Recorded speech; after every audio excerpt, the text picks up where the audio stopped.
বন্ধুরা, আশা করি সবাই ভালো আছেন। ছবি কিচেনের ব্লগে আমি আজকে শুটকি মাছ দিয়ে, কচু আলু দিয়ে, সব রকম দিয়ে আমি একটা তরকারি বানাবো।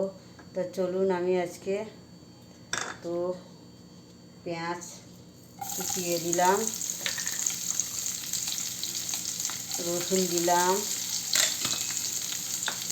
একটু লঙ্কা কুচিয়ে দিলাম,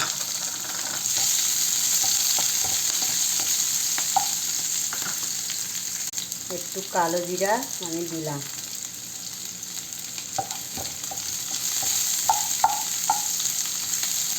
বন্ধুরা, তোমরা যদি আমার নতুন বন্ধু হয়ে থাকো, তো আমার ভিডিও যদি আমার ভালো লাগে সবাই লাইক শেয়ার করবেন। কেউ তো লাইক শেয়ার করছেন না, তো আপনারা প্লিজ আমার লাইক শেয়ার করুন। সবাই দেখুন, সবাই দেখে তো চলে যাচ্ছেন। এইবার আমি শুটকি মাছটা দিয়ে দিলাম।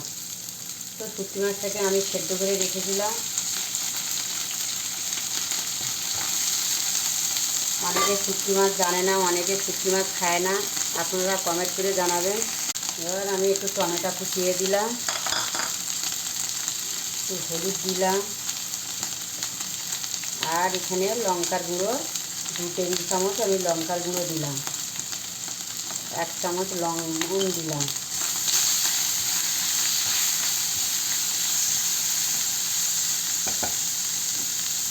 আর এই সব রকম সবজি কেটে রেখেছিলাম, তো সেটা আমি দিয়ে দিলাম।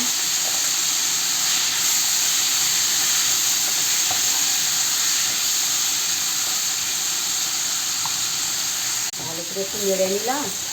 শুটকি মাছের খুব সুন্দর সেন্ট বেরিয়েছে। তো আমি এবার একটু জল দিয়ে দিলাম সামান্য। এবার আমি ঢেকে দিলাম। এবার একটু নাড়বো আমি।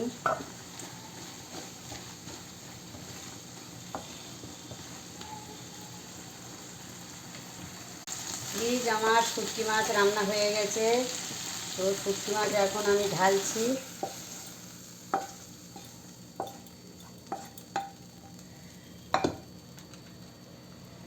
শুটকি মাছ আমার রান্না হয়ে গেছে।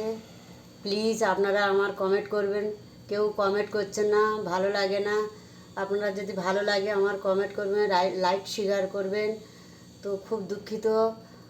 আমার রান্না ভালো লাগলে সবাই আমার চ্যানেলটাকে দেখে উপরের দিকে প্লিজ দেবেন না।